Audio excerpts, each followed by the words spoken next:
ওকে, তো আমরা লাস্ট ক্লাসে তোমাদের নিশ্চয়ই মনে আছে একবার সবার শেষে গিয়ে যে টপিকটা স্টার্ট করতে চাচ্ছিলাম সেটা ছিল হচ্ছে লাসাতেলিয়ান নীতি, তাই না, বা লাসাতেলীয় নীতি। সো আজকে আমরা ওইটা ধরে আগাবো, ওইটা ধরে আমরা একটা সাথে দিকে আগাবো। লাসাতেলীয় নীতি কি সেটা কিছুটা আইডিয়া বা মোটামুটি কিছুটা ভালোই পড়ছিলাম আমার মনে হয় 9-10। আজকে জাস্ট একটু রিভিউ করব সেই জিনিসগুলা, এবং রিভিউ করেই আমরা সামনের দিকে আগাবো। জাস্ট একটু তোমাদেরকে মনে করে দিতে চাই যে তোমরা আসলে কি জানতা লাসাতেলীয় নীতি নিয়ে। সো আমি খাতা চলে যাচ্ছি। লাসাতেলীয় বা লাসাতেলিয়ার নীতি, যাই হোক, লাসাতেলীয় নীতিটা আসলে কি তাহলে?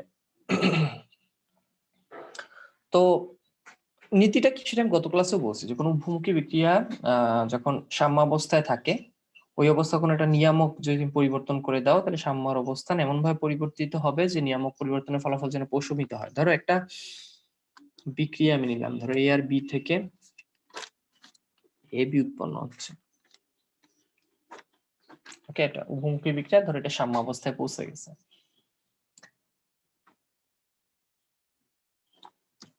তো এই সাম্যাবস্থায় পৌঁছানোর পরে এই বিক্রিয়ার সাম্যাবস্থায় হচ্ছে নিয়ামক হচ্ছে তিনটা থাকে মেইনলি। একটা হচ্ছে তাপমাত্রা, টেম্পারেচার, একটা হচ্ছে প্রেসার, একটা হচ্ছে ঘনমাত্রা বা মোলারিটি, কনসেন্ট্রেশন সি। ওকে, তো তাপমাত্রা, প্রেসার আর হচ্ছে কনসেন্ট্রেশন কি এফেক্ট ফেলতে পারে এবং সেটাকে কিভাবে এই সাম্য অবস্থায় থাকা বিক্রিয়াটা কিভাবে মিনিমাইজ করে সেটাই ব্যাখ্যা দিয়েছে লাসাতেলীয় নীতি। যেমন আমরা তাপমাত্রার প্রভাব নিয়ে একটু ব্যাখ্যা করতে চাই। তাপমাত্রার এফেক্ট বা প্রভাব আমরা হচ্ছে একটা সাম্য বিক্রিয়ায় হচ্ছে দেখতে চাই। ধরো এটা একটা বিক্রিয়া, এটা লাইক ধরো তাপোৎপাদী বিক্রিয়া। তাপোৎপাদী বিক্রিয়ায় হচ্ছে ডেল এইচ এর মান নেগেটিভ থাকে। ওকে, তাহলে আমি একটা তাপোৎপাদী বিক্রিয়া এক্সাম্পল হিসেবে নিলাম। তো আমার এই যে এক্সাম্পলটা দেখতে পাচ্ছ, এখন এই বিক্রিয়ায় তোমরা মেসেজ দাও, আমার মনে হয় সবাই জানো। আমি যদি তাপমাত্রা বাড়ায় দিই তাহলে বিক্রিয়া তো এখানে দুই দিকে যাচ্ছে, সামনেও যাচ্ছে পিছেও আসতেছে। আমি যদি তাপমাত্রা বাড়ায় দিই তাহলে বিক্রিয়াটার কোন দিকের বিক্রিয়ার হারটা বেড়ে যাবে? এখন তো সাম্যাবস্থা থাকে মানে দুই দিকের হারই সমান, বিক্রিয়ার সামনে যেই হারে যাচ্ছে পিছনে একই হারে যাচ্ছে। আমি যদি টেম্পারেচার বাড়ায় দিই তাহলে বিক্রিয়া কোন দিকে যাবে, কোন দিকের বিক্রিয়াটা বেড়ে যাবে, রেট বেড়ে যাবে? সবাই বলতেছে বামে, সবাই বলতেছে পিছনের দিকে যাবে। এই যে তোমরা সবাই জানো, তাই না? তার মানে তাপোৎপাদী বিক্রিয়ায় যদি আমি টেম্পারেচার ইনক্রিজ করে দিই, মানে বাড়ায় দিই, তখন বিক্রিয়াটা হবে হচ্ছে পশ্চাৎমুখী। পশ্চাৎমুখী হবে, মানে বিক্রিয়াটা পিছনের দিকে যাবে। রাইট, তোমরা সবাই সঠিক আনসার দিচ্ছ। ওকে, তার মানে একটা তাপোৎপাদী বিক্রিয়ায় ধরো এটা একটা বিক্রিয়া, আমি তাপমাত্রা বাড়াইলাম, বিক্রিয়া এখন তো এইদিকে যে হারে যাচ্ছে এইদিকে সেই হারে যাচ্ছে। আমি যদি তাপমাত্রা বাড়াই বিক্রিয়াটা এই দিকের বিক্রিয়াটা বেড়ে যাবে, আমাদের কাছে মনে হবে বিক্রিয়াটা পিছনের দিকে চলে আসতেছে। ওকে, পিছনের দিকে চলে আসতেছে এটা মনে হবে।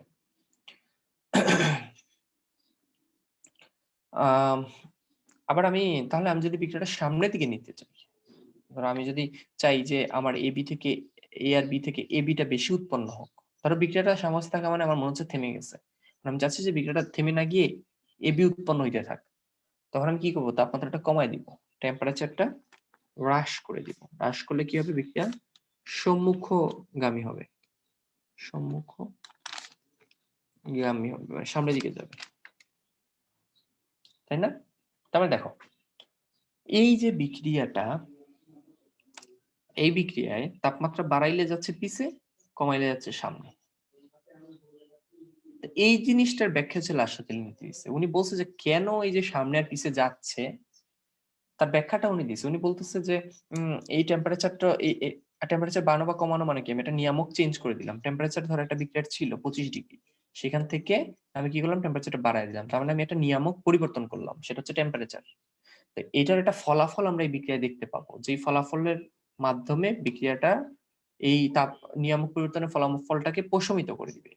দেখো বিক্রিয়াটা যখন আমি তাপমাত্রা বাড়াচ্ছি তখন বিক্রিয়াটা হচ্ছে পিছনের দিকে আসবে।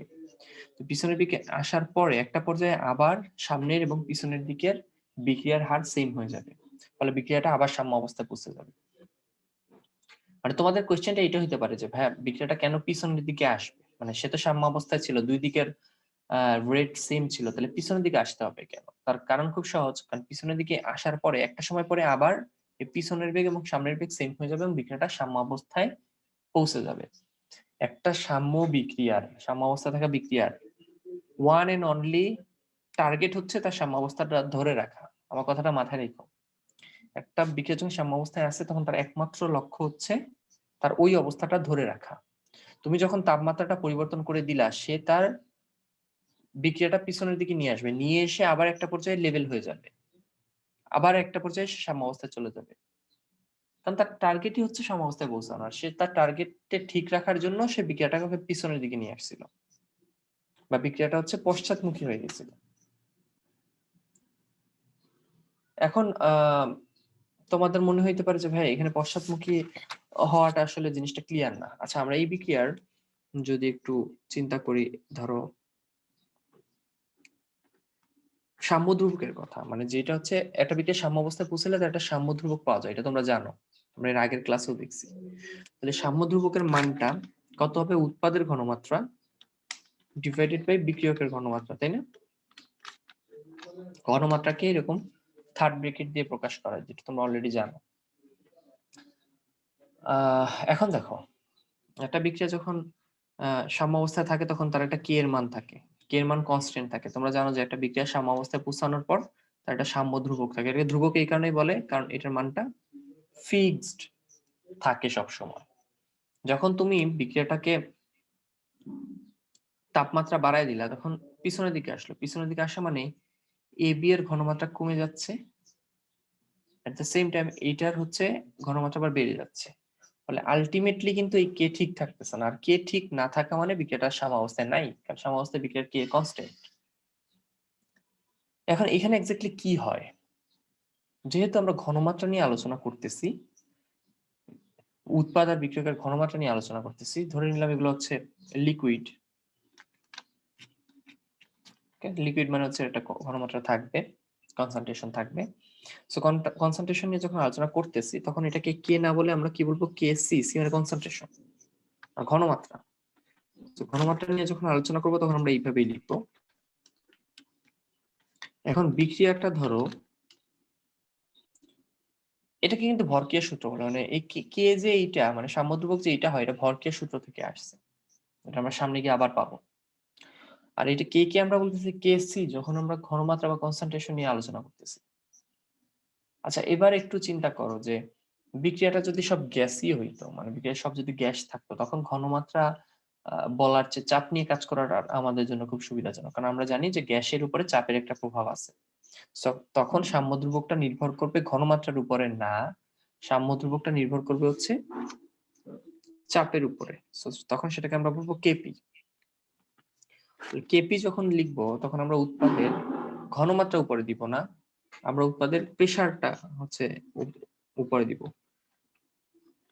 এটাকে বলা হয় পার্শিয়াল প্রেসার বা আংশিক চাপ। তার মানে আমরা উৎপাদের আংশিক চাপ দিলাম আর নিচে হচ্ছে বিক্রিয়কের আংশিক চাপ দিব। তাহলে যখন আমরা আংশিক চাপের মাধ্যমে এই ভরক্রিয়া সূত্র বা এই সাম্য ধ্রুবকটাকে প্রকাশ করব তখন সেটাকে আমরা বলবো কেপি, আর যখন আমরা ঘনমাত্রার মাধ্যমে প্রকাশ করব সেটাকে বলা হয় কেসি। ওকে, ক্লিয়ার? কেপি কেসি কখন বলবো এটা তো বুঝছো। কেসি আমরা মানে দুইটা কিন্তু সাম্য ধ্রুবক, এটা নিয়ে আমাদের কোনো সন্দেহ নাই। কিন্তু সাম্য ধ্রুবকটা যদি আমি ঘনমাত্রার মাধ্যমে বের করি তখন সেটাকে বলা হবে কেসি, সি মানে কনসেন্ট্রেশন। আর যখন আমরা প্রেসারের মাধ্যমে বের করবো, আংশিক চাপের মাধ্যমে বের করবো, পার্শিয়াল প্রেসারের মাধ্যমে বের করবো, তখন সেটাকে বলা হয় কেপি, পি মানে প্রেসার, পার্শিয়াল প্রেসার। ওকে, এখন এই কাজটা আমরা কিভাবে করব, আসলে একটা বিক্রিয়া এগুলো আমরা খুঁজে কিভাবে পাবো সেগুলো আমাদেরকে জানতে হবে। তো সেটা জানার জন্য আমি বরঞ্চ আরেকটা পেজ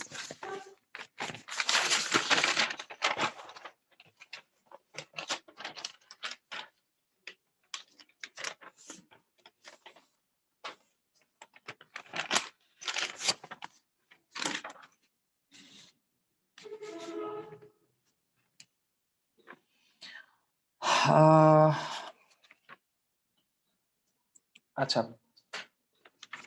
তো যেটা বলতেছিলাম,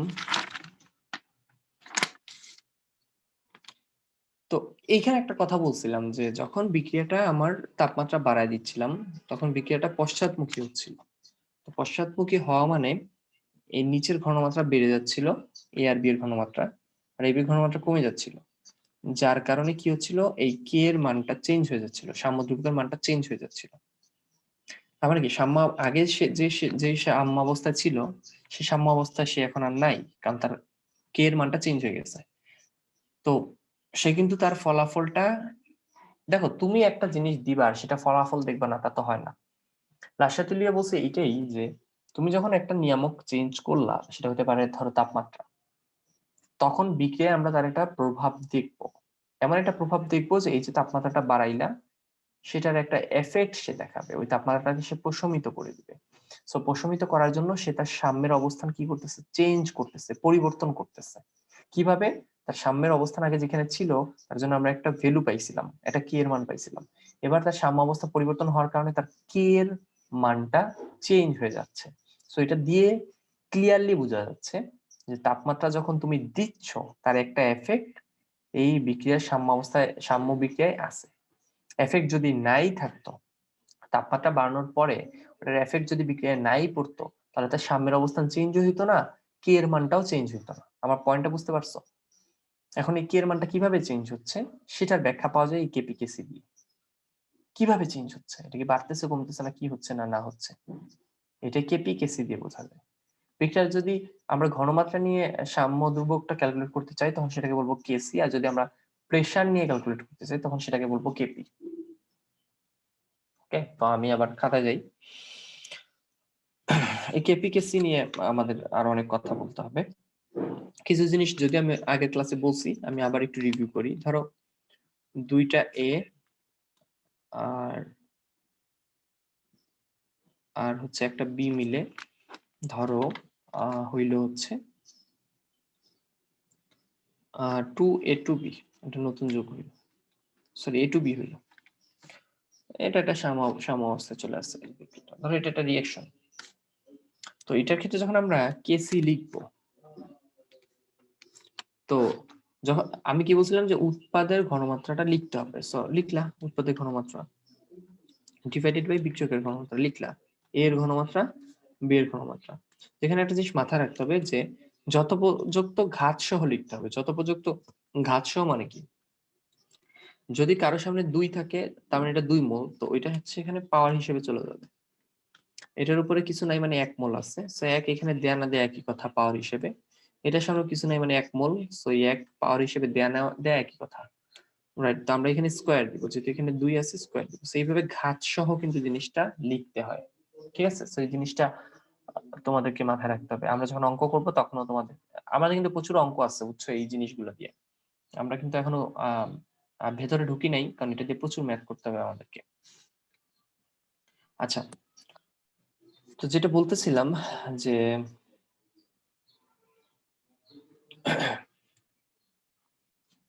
কেপিকেসি নিয়ে কথা বলতেছিলাম। আমি একটা বাস্তব ইকুয়েশন দিয়ে দেখাই, তাহলে তোমাদের জিনিসগুলো আমার মনে হয় আরো ক্লিয়ার হবে। একটা মিনিট। ওকে, ধরো এটা একটা এক্সাম্পল। নাইট্রোজেনের সাথে 3টা হাইড্রোজেন রিঅ্যাক্ট করে তৈরি করতেছে হচ্ছে 2 মোল অ্যামোনিয়া NH3। আচ্ছা, বাই দ্য ওয়ে তোমাদেরকে একটা কথা বলি নাই, আজকের ক্লাসটা একটু শর্ট হবে, আমার একটা প্রোগ্রাম আছে তো একটু বাইরে যেতে হবে আর কি। তো যার কারণে তোমাদের 2 সেশনে ক্লাসটা নেওয়া সম্ভব হচ্ছে না। আজকে ক্লাসটা 1 সেশনেই হবে। মানে প্রথম 40 মিনিটের টাইম লিমিট শেষ হয়ে গেলে আমরা আর কেউ জয়েন করবো না। ওকে, মানে আজকে ক্লাসটা ওই পর্যন্তই থাকবে। আমাকে একটু বাইরে যেতে হবে, এই কারণে সমস্যাটা হয়ে যাচ্ছে, আমি পুরো ক্লাসটা নিতে পারতেছি না। যাই হোক, যেটা বলতেছিলাম যে নাইট্রোজেন হাইড্রোজেনের সাথে রিঅ্যাক্ট করে অ্যামোনিয়া তৈরি করতেছে। তো এটা একটা রিঅ্যাকশন, উভমুখী বিক্রিয়া, সাম্যাবস্থায় পৌঁছে আছে ধরো। তো যখন বিক্রিয়াটা ধরো জাস্ট শুরু হয়েছে প্রাথমিক অবস্থায় মানে জাস্ট বিক্রিয়াটা শুরু হয়েছে, এটাকে বলা যায় প্রাথমিক অবস্থায়, মানে শুরুতে। শুরুতে আমরা ধরে নিচ্ছি যে এটা হচ্ছে 1 মোল এবং এটা ধরে নিচ্ছি 3 মোল আছে। যার সাথে যত বসানো সেই তত মোলই ধরে নিচ্ছি, এটা 1 মোল, এটা 3 মোল। আচ্ছা তোমরা বলো যে শুরুতে কি কোনো উৎপাদ থাকবে? এটা কত মোল লিখবো আমরা? 0 মোল। এক্স্যাক্টলি, শুরুতে প্রাথমিক অবস্থায় কোনো উৎপাদ থাকবে না, তাই না? শুরুতেই তো সে সাম্যাবস্থায় যায় না, শুরুতে তো বিক্রিয়া একমুখীই থাকে, আস্তে আস্তে না সাম্যাবস্থায় যায়, তাই না? সময়ের সাথে সাথে সাম্যাবস্থায় যায়। প্রাথমিক অবস্থায় এইভাবেই ধরে নিচ্ছি যে আছে। এখন বিক্রিয়াটা যখন সাম্যাবস্থায় পৌঁছে যাবে, সাম্যাবস্থায় পৌঁছে যাবে, তোমরাই বলো যে সাম্যাবস্থায় যখন পৌঁছে যাবে, মানে বিক্রিয়াটা এদিকে যাচ্ছে এদিকে যাচ্ছে এবং বিক্রিয়া স্থির হয়ে গেছে, মানে রেট সেম হয়ে গেছে, এটাকে আমরা বলতেছি সাম্যাবস্থা। সাম্যাবস্থায় এই 1 মোল কি সম্পূর্ণ নাই হয়ে যাবে? এটা আমাকে জাস্ট বলো। মানে সাম্যাবস্থা কি সব এই দুইটা মানে অ্যামোনিয়া পরিণত হয়ে যাবে, না কিছু কিছু থাকবে এখানে? রাইট, কিছু থাকবে। সাম্যাবস্থায়ও কি এটা 0 থাকবে? এটা বলো। সাম্যাবস্থায় কি অ্যামোনিয়া 0 থাকবে? না। তার মানে কিছু, এক্স্যাক্টলি কিছু না কিছু আমার বিক্রিয়কও থাকবে, কিছু না কিছু উৎপাদও থাকবে, তাই না সাম্যাবস্থায়? তাহলে সাম্যাবস্থায় আমাদের বিক্রিয়কও থাকবে, সাম্যাবস্থায় আমাদের উৎপাদও থাকবে। ক্লিয়ার? এখন কতটুকু উৎপাদ থাকবে সেটা নির্ভর করতেছে যে কতটুকু বিক্রিয়ক কমে গেছে। আমার পয়েন্টটা বুঝতে পারছো? যতটুকু বিক্রিয়ক রিয়াক্ট করবে ঠিক ততটুকুই তো আমরা উৎপাদ পাবো, নাকি তার চেয়ে বেশি পেয়ে যাবো? উৎপাদ তো আর আকাশ থেকে চলে আসতেছে না, এখানে যতটুকু রিয়েক্ট করতেছে ততটুকুই তো উৎপাদ পাবো। সো আমরা ধরে নিচ্ছি যে 1 মোল থেকে x মোল পরিমাণ কমে গেছে। কতটুকু কমে গেছে? x মোল। তাহলে x মোল যদি কমে যায়, রিয়েক্ট করে ফেলে, তাহলে এখানে আছে কতটুকু অ্যামোনিয়া? 1 মাইনাস x মোল, রাইট? তার মানে আমরা ধরে নিচ্ছি যে সাম্যাবস্থায় এসে বা যতক্ষণ এসে সাম্যাবস্থায় আসছে ততক্ষণে তার x মোল পরিমাণ কমে গেছে, তাহলে সে আছে কতটুকু? 1 মাইনাস x। এখন তোমরাই বলো, এটা একটা হট কোয়েশ্চেন, তোমরা চেষ্টা করবা রাইট অ্যান্সার দেওয়ার, সবাই ট্রাই করবা। সে যদি সাম্যাবস্থায় x মোল কমে যায়, তাহলে হাইড্রোজেন কত মোল কমে যাবে? মেসেজ দাও। 3x মোল। বাকিরাও কি একমত কিনা? বা সবাই একমত? এটা তোমরা বুঝে গেছো, গুড। এটা একটা খুব সিম্পল হিসাব, যে আমরা বিক্রিয়া থেকেই দেখতে পাচ্ছি যে এটা 1 মোল কমে যাওয়া মানে এটা 3 মোল রিঅ্যাক্ট করা, এটার 1 মোলের সাথে এটা 3 মোল রিঅ্যাক্ট করে, তার মানে এটা 1 মোল কমে গেলে এটা 3 মোলই কমে যাবে। তাহলে এইটা যদি x মোল কমে যায়, তাহলে এটা 3x কমে গেছে, তাই না? কারণ এটা 1 মোলের সাথে এটা 3 মোল রিঅ্যাক্ট করেছে, তাহলে এটার x মোল কমে যাওয়া মানে কি এটার x মোলের সাথে এটা 3x রিঅ্যাক্ট করছে। তাহলে সে কতটুকু আছে আসলে?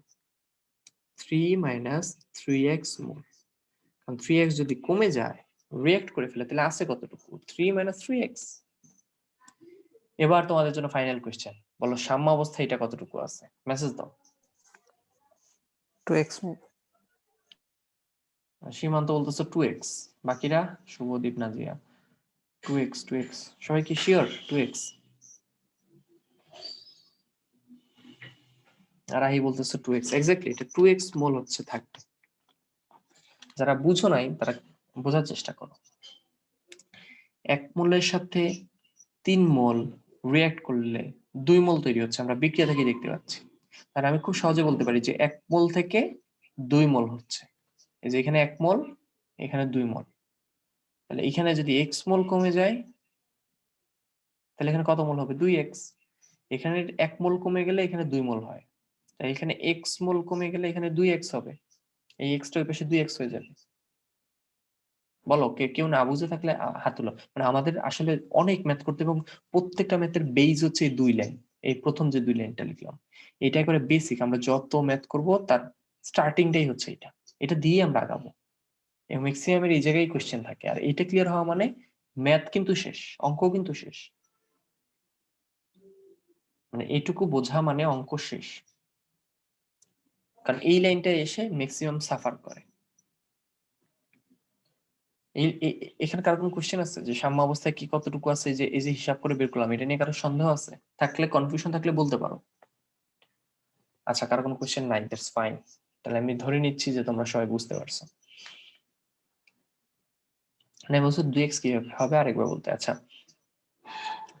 যদি আমরা এই বিক্রিয়া থেকে কি দেখতেছি যে 1 মোল যদি 3 মোলের সাথে রিঅ্যাক্ট করে তখনই 2 মোল হয়। এই 2 মোল এমনি এমনি হয় না। কখন হয়? যদি 1 মোলের সাথে 3 মোল রিঅ্যাক্ট করে। তাহলে দেখো 1 মোল যদি বিক্রিয়া করে ফেলে মানে কমে যায়, তাহলে আমরা কয় মোল পাচ্ছি? 2 মোল।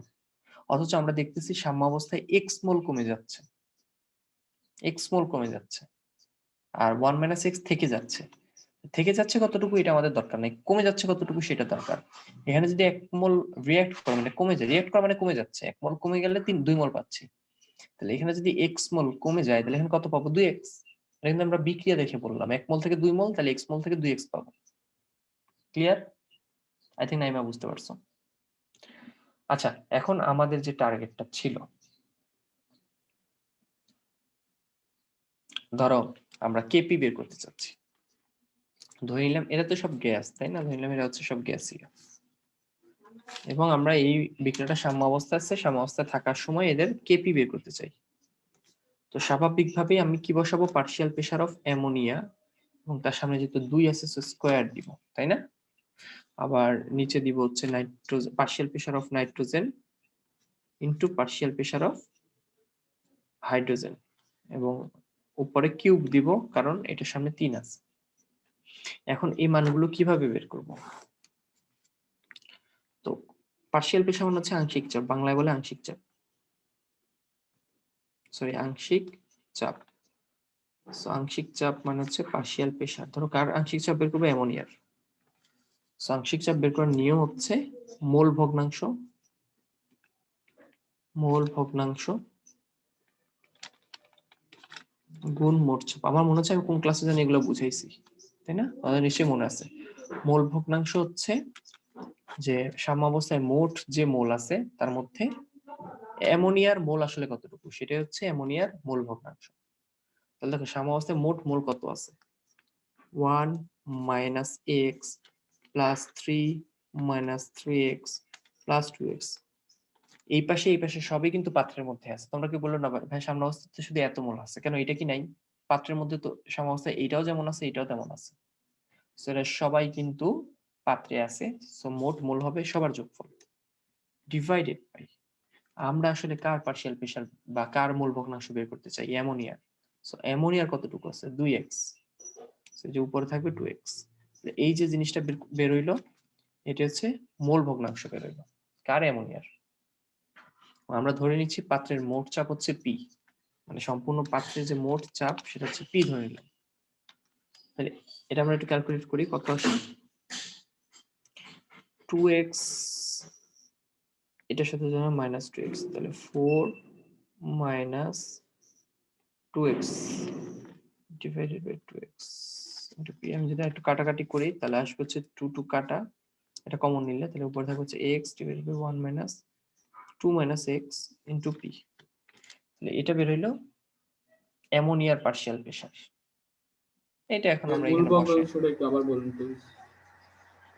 মোল ভগ্নাংশ হচ্ছে, দেখো পাত্রের মধ্যে তো অনেকগুলা মোল আছে। অ্যামোনিয়া আছে হচ্ছে এত মোল, নাইট্রোজেন আছে এত মোল, অ্যামোনিয়া সরি নাইট্রোজেন আছে এত, হাইড্রোজেন এত, অ্যামোনিয়া এত।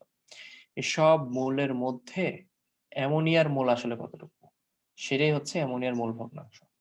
ধরো তোমাদের 3 বন্ধুর টাকা আছে 100 টাকা, তার মধ্যে তোমার আছে 10 টাকা, তাহলে তোমার মোল ভগ্নাংশ কত? 10/100 মানে 0.1।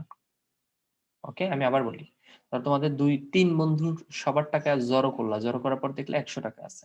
ধরো তোমার ওই 100 টাকার মধ্যে তোমার হচ্ছে 20 টাকা, তাহলে তোমার মোল ভগ্নাংশ কত হবে?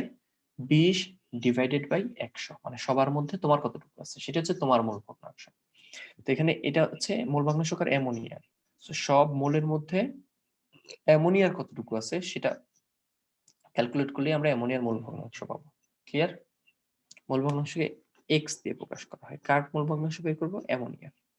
সো এই মোল ভগ্নাংশের জায়গায় আমি x NH3 লিখতে পারি। এটা দিয়ে মোলার ফ্র্যাকশনও বলে এটাকে ইংলিশে, মোলার ফ্র্যাকশন বা মোল ভগ্নাংশ বের হয়।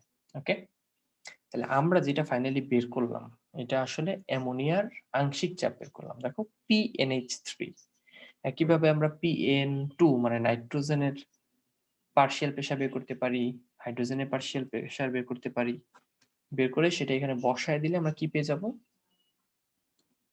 কেপি পেয়ে যাব। আচ্ছা, এবার একটু ঝটপট আনমিউট করবা হচ্ছে আফসানা, একটু আনমিউট করো এবং বলো যে পার্শিয়াল প্রেসার অফ নাইট্রোজেন কত বের হবে? আফসানা বলো। পার্শিয়াল নাইট্রোজেন প্রথমে হচ্ছে মোল ভগ্নাংশ, বলো নাইট্রোজেনের মোল ভগ্নাংশ কেমনে বের করবো? নিচে হচ্ছে মোট মোল, তাই না? এই পুরো সাম্যাবস্থার মোট মোল। মোট মোল এই যে বের করে রাখছি কত, 4 - 2x, যোগ বিয়োগ করে, তাই না? তাহলে 4 - 2x হচ্ছে মোট মোল। তার মধ্যে নাইট্রোজেনের মোল কত? 1 - x 1 - x। নাইট্রোজেনের মোল হচ্ছে 1 - তাহলে এটা বের হইলো নাইট্রোজেনের মোল ভগ্নাংশ গুণ মোট চাপ। পাত্রে মোট চাপ তো সেমই থাকবে, এখানে পি হইলে এখানেও পি, আর সবাই একই পাত্রে আছে। তাহলে দেখো আমরা কত সহজে নাইট্রোজেনের পার্শিয়াল প্রেসার বের করে ফেললাম। একইভাবে আমরা হাইড্রোজেনের পার্শিয়াল প্রেসার বের করতে পারি, সেটা কত বের হবে? নিচে তো মোট মোল তো সেম থাকবে, উপরে বসবে হাইড্রোজেনের মোল সংখ্যা, 3 - 3x, 3 - 3x ইন্টু পি।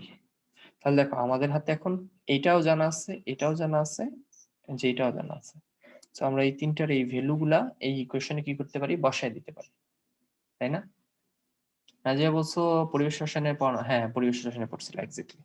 তখন বলছিলাম যে আমরা 4 নম্বর চ্যাপ্টারে এসে আবার পাবো, বলছিলাম তোমাদের নিশ্চয়ই মনে আছে। সো এই যে আমরা আবার এসে পাইলাম এই সেম জিনিসটা। আচ্ছা, আমরা যদি এই ভ্যালু গুলা এখানে বসাই তাহলে কি হবে? আমরা কেপি বের করতে চাচ্ছিলাম, মনে আছে নিশ্চয়ই। আমরা হচ্ছে সাম্য ধ্রুবক কেপি বের করতে চাচ্ছিলাম এই বিক্রিয়ার জন্য, ঠিক আছে? এই যে এই বিক্রিয়ার জন্য। তো সেটা কত আসবে? আমরা পার্শিয়াল প্রেসার অফ অ্যামোনিয়া বসাবো, সেটা কত? এই যে নিচে যেটা বের হইছে, এই যে এটা x/2 - x ইনটু p। এখন একটু খেয়াল করো, এটার উপর কিন্তু স্কয়ার আছে। ওকে, সো অবশ্যই স্কয়ার দিতে হবে, কিন্তু ফার্স্ট ব্র্যাকেট দিবা, থার্ড ব্র্যাকেট আবার অন্য কিছু বুঝায়। যাক, নাইট্রোজেনের পার্শিয়াল প্রেসার কত? এই যে এটা 1 - x divided by 4 - 2x into p গুণ হাইড্রোজেনের পার্শিয়াল প্রেসার কত? সেটার উপর আবার কিউব বসবে কিন্তু, হ্যাঁ? তাহলে যে এটা 3 - 3x divided by 4 - 2x into p, এটার উপরে কিউব বসবে, এই যে কিউব। তাহলে এটা আমি জাস্ট বসাইলাম, হ্যাঁ, আমার ইকুয়েশনে বসানোর পর এটা যদি ক্যালকুলেট করো, আমি ক্যালকুলেশনটা দেখাইলাম না, একবারে বইয়ের থেকে ডাইরেক্ট লিখে দিচ্ছি। 16/27 আর উপরে আসবে হচ্ছে x square by 2 - x whole square divided by 1 - x whole to the power 4 p square. Okay, so এইটাই হচ্ছে আমাদের কেপির ইকুয়েশন। এখন আমাদের অঙ্কে যদি পর্যাপ্ত ডেটা দেয়া থাকে, আমরা তো অঙ্ক করব আসলে, এটা তো আমি তোমাদেরকে বেসিক বুঝাইলাম। আমরা যখন অঙ্ক করব আমাদেরকে এমন এমন ক্লু দেয়া থাকবে, যে ক্লু দিয়ে আমি এই এক্স এর মানও বের করে ফেলতে পারবো, আমাকে পাত্রের প্রেসারও দেয়া থাকবে। সো আমি বসায় খুব সুন্দর একটা মান পাবো, খুব সুন্দর একটা, ধরো 0.5 বা 2.5 এরকম একটা আমরা হচ্ছে একটা সুন্দর ফ্রাকশন আসে সাধারণত কেপির মান 0.3, এইরকম একটা সুন্দর মান পাবো আমরা। ক্লিয়ার? সো সেটা আমরা অঙ্ক করতে গিয়ে দেখবো। আমরা জাস্ট ইকুয়েশন কিভাবে ডেরাইভ করে নিয়ে আসতে হয় সেই পর্যন্ত বুঝলাম। ওকে, সো অঙ্ক যখন আমরা স্পেসিফিক অঙ্ক করব তখন তোমরা দেখবা যে কত একুরেট, কত সুন্দর মান আসে। এখন বলো তোমাদের এই পর্যন্ত মানে এই জিনিসটা কি ক্লিয়ার হইলো কিনা, যে একটা বিক্রিয়ার সাম্য অবস্থায় থাকলে সেখান থেকে এই কেপি কিভাবে বের করে নিয়ে আসতে হয় সেটা কি তোমরা বুঝছো কিনা? এই দুই লাইনটা হচ্ছে ম্যান্ডেটরি, এই দুই লাইনটা হচ্ছে বেসিক। এ পর্যন্ত কারো কোনো কোয়েশ্চেন থাকলে বলো।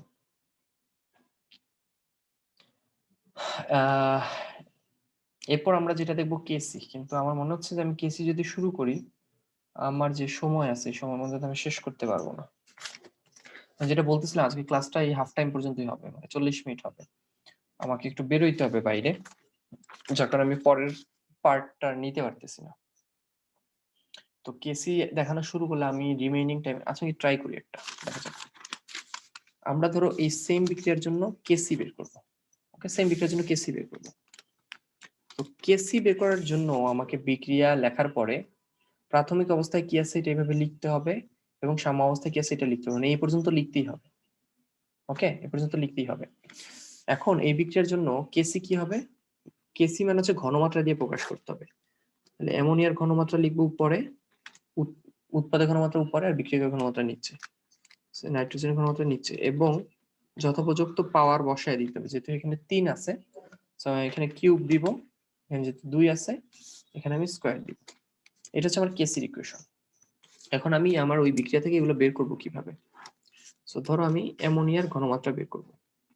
তো ঘনমাত্রা কিভাবে বের করে, যে মোল সংখ্যা ডিভাইডেড বাই আয়তন, মোল সংখ্যা ডিভাইডেড বাই আয়তন, মনে রেখো। তাহলে আমরা ধরে নিচ্ছি যে পাত্রে বিক্রিয়াটা ঘটানো হয়েছে সেই পাত্রের আয়তন হচ্ছে ভি, আমরা জানি না সেটা কত, ধরে নিচ্ছি ভি। আর মোল সংখ্যা, যেহেতু আমরা অ্যামোনিয়া বের করতেছি, সো অ্যামোনিয়ার সাম্য অবস্থায় মোল সংখ্যা লাগবে। অ্যামোনিয়ার সাম্য অবস্থায় মোল সংখ্যা কত দেখো, এই যে 2x, ক্লিয়ার, এই যে 2x। একইভাবে আমাদের নাইট্রোজেনের ঘনমাত্রা দরকার, নাইট্রোজেনের মোল সংখ্যা হচ্ছে, আয়তন কিন্তু সেম পাত্রের, কারণ নাইট্রোজেনও একই পাত্রে আছে। সো নাইট্রোজেনের মোল সংখ্যা কত সাম্য অবস্থায়, 1 - x, সেই যে 1 - x বসালাম। একইভাবে ধরো আমরা হাইড্রোজেনের ঘনমাত্রা বের করতে চাচ্ছি, হাইড্রোজেনের ঘনমাত্রা কি হবে, আয়তন v, হাইড্রোজেনের ঘনমাত্রা হচ্ছে সাম্য অবস্থায় 3 - 3x, সো 3 - 3x। ওকে, সো আমাদের কাছে সবগুলো ঘনমাত্রা জানা আছে, আমরা যেটা এখানে বসায় দিই তাহলে কি হবে, অ্যামোনিয়ার জায়গায় বসাবো এটা 2x / v হোল স্কয়ার। এখন আর কিন্তু থার্ড ব্র্যাকেট দেওয়ার দরকার নাই, কারণ আমি আয়তনের মানটা কিন্তু বসাই দিছি, আর ভ্যালু বসালে কিন্তু থার্ড ব্র্যাকেট দিতে হয় না। আর যখন আমি জাস্ট প্রতীকের পাশে থার্ড ব্র্যাকেট দিব তখন বোঝা যাবে যে এইটার ঘনমাত্রা প্রকাশ করা হচ্ছে। নাইট্রোজেনের ঘনমাত্রা হচ্ছে 1 - x / v গুণ হাইড্রোজেনের ঘনমাত্রা হচ্ছে 3 - 3x ডিভাইডেড বাই v। ওকে, এগুলো কিন্তু তোমরা পড়ছো আমার মনে হচ্ছে পরিবেশ রসায়ন। এখন এটা ক্যালকুলেট করলে যে ভি স্কয়ার আছে, ভি স্কয়ার হবে, এখানে কিউ আছে, কাটাকাটি করে সিম্পলিফাই করে কিছু একটা আসবে, যেখানে এক্সও থাকবে, ভি থাকতে পারে নাও থাকতে পারে, ধরো ভি থাকবে বা নাও থাকতে পারে, কিন্তু এক্স থাকবে। তো সেই জায়গায় তুমি স্পেসিফিক মান এখন পাবা না, তোমাকে যে অঙ্ক দেওয়া হবে সেখানে এমন একটা ক্লু দেওয়া হবে, কি ক্লু দেওয়া হবে সেটা আমরা দেখবো অঙ্ক করতে কি, সেই ক্লু থেকে তোমার এক্স এর মানটা বসালে একটা সুন্দর একটা কেসির মান পাবা। ওকে, তাহলে তুমি এইভাবে একটা বিক্রিয়ার কেসির মানও বের করে ফেলতে পারতেছো, একটা বিক্রিয়ার কেপির মানও বের করে ফেলতে পারতেছো। ওকে, আচ্ছা এখন তোমাদের মধ্যে একটা কোশ্চেন আসতে পারে যে ভাইয়া কেপির ধরেন একটা মান বের হইলো কেসি, এখন এই মানগুলো কি আলাদা হবে না সেম হবে, বা কেপি থেকে কি কেসি বের করা যায়, বা কেসি থেকে কি কেপি বের করা যায়। সো এইটা হচ্ছে কেপি আর কেসির মধ্যে রিলেশন। সেই কেপি আর কেসির মধ্যে রিলেশনটা আমরা নেক্সট ক্লাসে দেখার চেষ্টা করব, যে কেপি আর কেসির ভ্যালু কি সেম আসে নাকি ডিফারেন্ট আসে, বা কেপির মান জানা থাকলে কি কেসির মান বের করা যায়, বা একটার মান জানা থাকলে কি আরেকটা বের করা যায়, এদের মধ্যে রিলেশনটাই বা কি, সেই জিনিসটা আমরা নেক্সট ক্লাসে দেখবো, প্রমাণ করব, আমাদের একটা ডেরিভেশন শিখবো আমরা, যেটাতে খুব ভালোভাবে তোমরা এটা রিয়েলাইজ করতে পারবা যে কেপি কেসির মানটা আসলে কি ডিফারেন্ট কিনা, কার কম আসে কার বেশি আসে, তাহলে সব আমরা দেখতে পারবো। ওকে, তো আজকে আমি তাহলে কি দেখালাম, আমি যদি একটু আবার রিভিউ করি, আজকে আমরা জাস্ট দেখলাম যে একটা বিক্রিয়া যখন সাম্যাবস্থায় আসে তখন সেই সাম্য অবস্থায় থাকা অবস্থায় তার কেপি এবং কেসি মানে সাম্য ধ্রুবক কিভাবে বের করতে হয় সেই প্রসিডিউরটা দেখলাম আজকে জাস্ট। আমরা আরো অনেক কিছু দেখবো, তো আজকে আমি দেখাইতে পারতেছি না, আজকে ক্লাস তোমাদের এই পর্যন্তই থাকবে, যতটুকু দেখালাম চেষ্টা করবো বইয়ে হচ্ছে দেখার। আমি লাসাতিল নীতিটা স্কিপ করে একটু পরে চলে গেছি, কারণ লাসাতিল নীতির সাথে এটা লিংক আপ আছে, সো আবার আমরা ব্যাক করবো লাসাতিল নীতিতে। তো এই টপিকটা তোমরা লাসাতিল নীতির পরে পাবা, কেপি কেসিতে পাবা। ওকে, তোমরা ঢুকলেই দেখতে পারবা, বই হাতে নিলে দেখতে পারবা। সো যতটুকু পড়াইছি একটু দেখার চেষ্টা করো, নাহলে নেক্সট ক্লাসে আমি আরো দেখাবো, একসাথে সব দেখিনি, কোনো সমস্যা নেই। সো তোমাদের নেক্সট ক্লাস হবে শিডিউল অনুযায়ী পরশুদিন সেম টাইম। আজকে আর এরপরের পরের পোর্শনটা হবে না, আজকে এই পর্যন্তই ক্লাস থাকবে। এবার শেষ টাইমে তোমাদের আরো কিছু বলার থাকলে বলতে পারো, আরো যদি কোনো কোয়েশ্চেন থাকে বা কিছু বলার থাকে তাহলে বলতে পারো। আজকে ক্লাসে কোনো হোমওয়ার্ক থাকতেছে না, হোমওয়ার্ক দেওয়ার মতো আজকে কিছু পড়াইনি। তোমাদের কারো কোনো কোয়েশ্চেন আছে? আচ্ছা, কারো কোনো কোয়েশ্চেন নাই, তাহলে আজকের ক্লাস এই পর্যন্তই। তোমরা সবাই ভালো থাকো, তোমাদের সাথে আবার দেখা হবে আমার নেক্সট ক্লাসে। সবাইকে আল্লাহ হাফিজ, আসসালামু আলাইকুম।